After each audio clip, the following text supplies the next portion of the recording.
Hi everyone, Debbie here.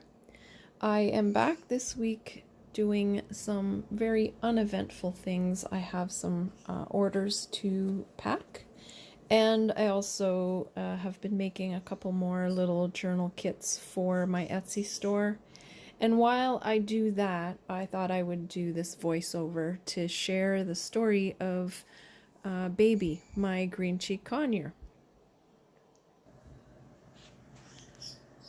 Now, it's really warm up here, so you might be hearing the fans in the background, and I'm really sorry about that, but it's the only day I have to record this voiceover and to do this video, so I hope it fades out into the background. So we rescued him from our backyard almost 2 years ago. I believe it was a weekend in August of 2022. I got up that morning and went to the porch with my coffee, as I often do on weekends in the summer, and I thought I could hear a strange bird, and my partner was with me, and he didn't take too much notice of it as well. We just went on with our morning. So we were all in the backyard just hanging out. And then that's when we heard him in the back laneway. He was right behind the house. So I came in and got my camera that has a zoom lens so that I could try and get, a view of him through the zoom lens. And I did. He was right in one of the larger trees. I did take a picture and I posted it immediately to a Pets Lost and Found group on Facebook. A little while later, Darren decided to try and put some watermelon out by our huge composter. And no sooner was he back there that Baby actually flew down to perch on the side of the composter and right away took some watermelon. And then he flew over to the tree closest to me, and we were talking to him, and then suddenly he flew onto my head. So that's when we decided, well, he's he's on my head, I'm gonna bring him inside. So I went down to our guest bedroom in the basement and set up some old drop sheets to have him down there so that he could just fly around the room safely. We kind of bird-proofed it. I took away anything that could fall off of the shelves, anything that he could possibly chew on. And that turned into 2 weeks of this, where I would go down there every few hours and just sit with him. We still couldn't find anyone on the pet or parrot forums. I was looking to find who might have lost him, and we never did. So we don't know where he came from. We really had no idea. And it was time for us to decide if we were going to start investing, money into getting him a proper cage and the proper diet. There was a lot of research that had to be done. We just didn't know the first thing about parrots. I eventually found a really big cage for him and a travel cage because we wanted to be able to move him around the house. I work mainly upstairs, so that took a while. It took a long time for him to come out of his cage. It took a long time for him to step up. He's a very vocal bird, very intelligent, and I think it was on day 3 that we walked into the room to give him some food, and he started saying, "Hi, baby, hi, baby, hi, baby." And that's why we call him Baby. We're not sure if he's actually called Baby or if he has another name, because every now and then he'll ask for Kiwi. So he'll say, "Hi, Kiwi, where's Kiwi?" and that kind of thing. So we don't know if Baby was just like a pet name other than his actual name Kiwi, or if he had a partner called Baby or perhaps Kiwi. We don't know.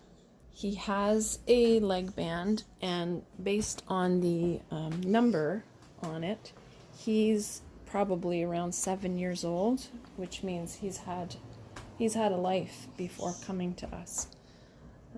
He says a lot of things. He says thank you and stop it, and he now has a potty word that he probably learned from me when he bites down on my ears, which is a thing that he tends to do when he's frustrated or bored or wants attention. He'll typically fly over and just start nipping at my ears.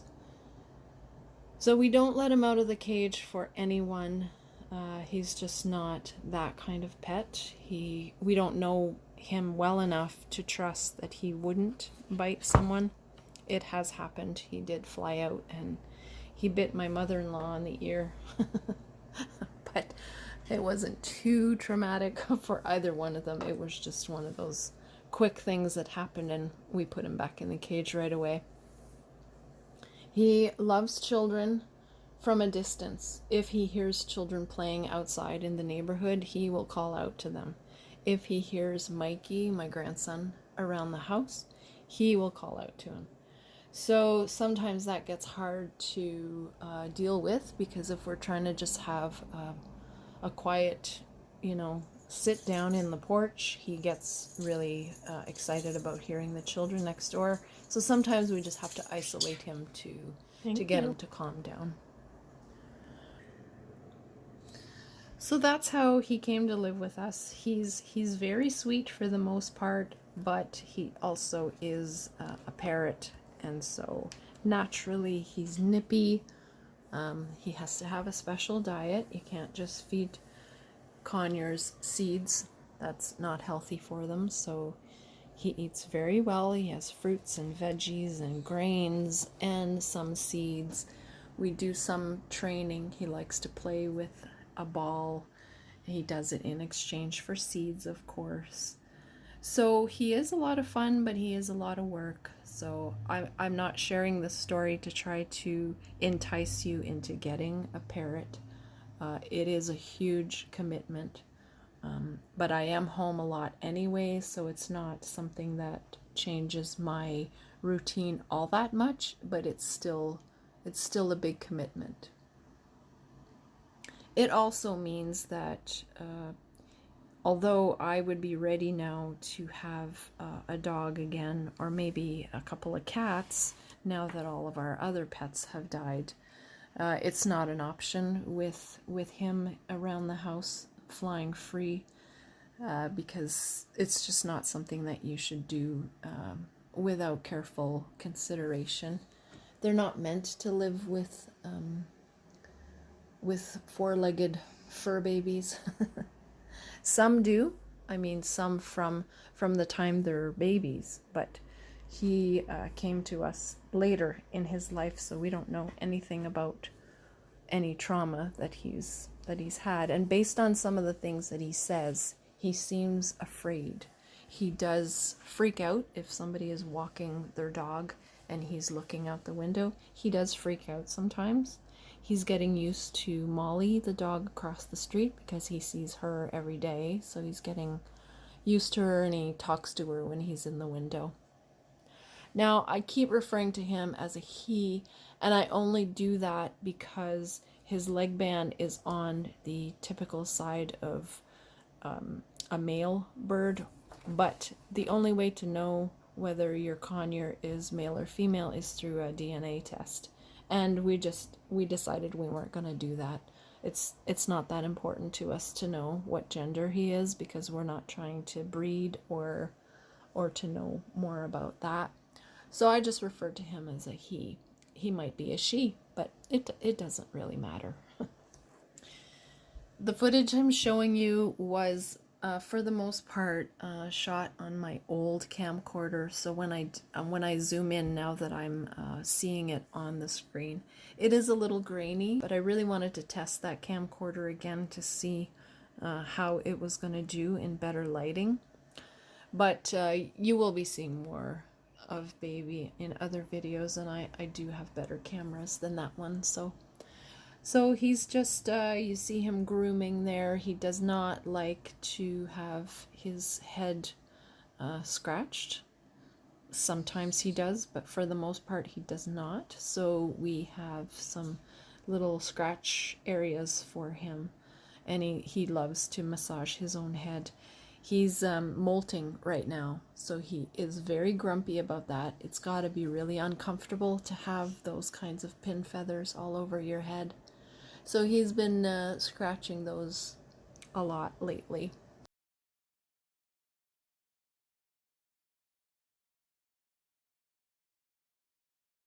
So these are the latest little journal kits that I put together. Some really pretty colors for spring and summer. Love these old seam binding packages.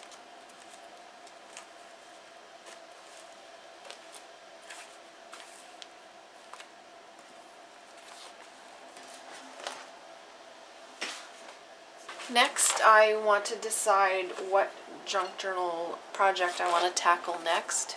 So one of the contenders is this one. It's one of those document folders from the 50s or 60s.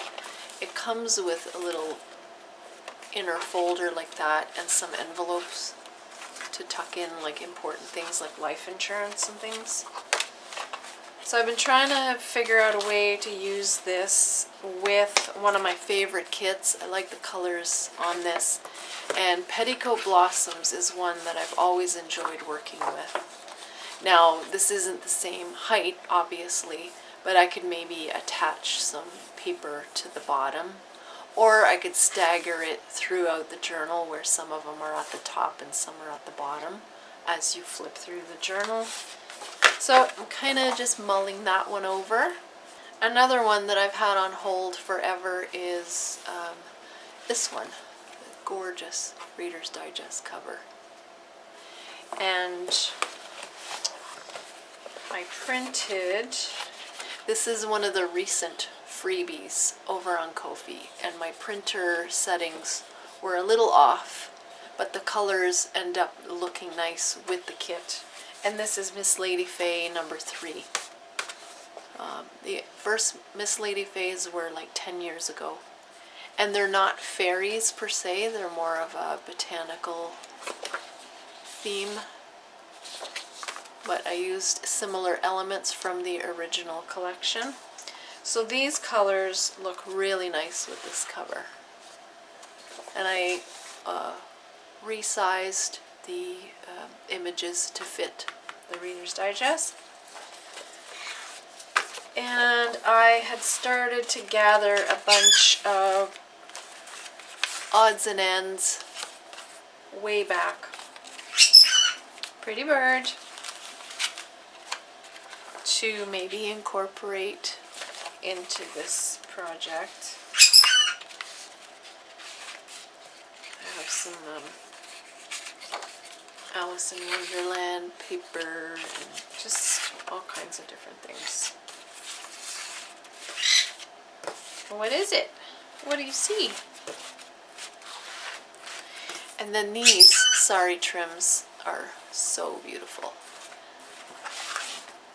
And oftentimes when I use the Reader's Digest covers, I like to do the belly band on them. I haven't done that in a while. So that might be something I could do. The colors would definitely go well. I also have a really nice teacup and saucer that that I'm gonna fill with things. Maybe little findings, maybe pins, hat pins. Yeah. And I have a Laura Secord tea tin, so that could be filled with some other kinds of goodies.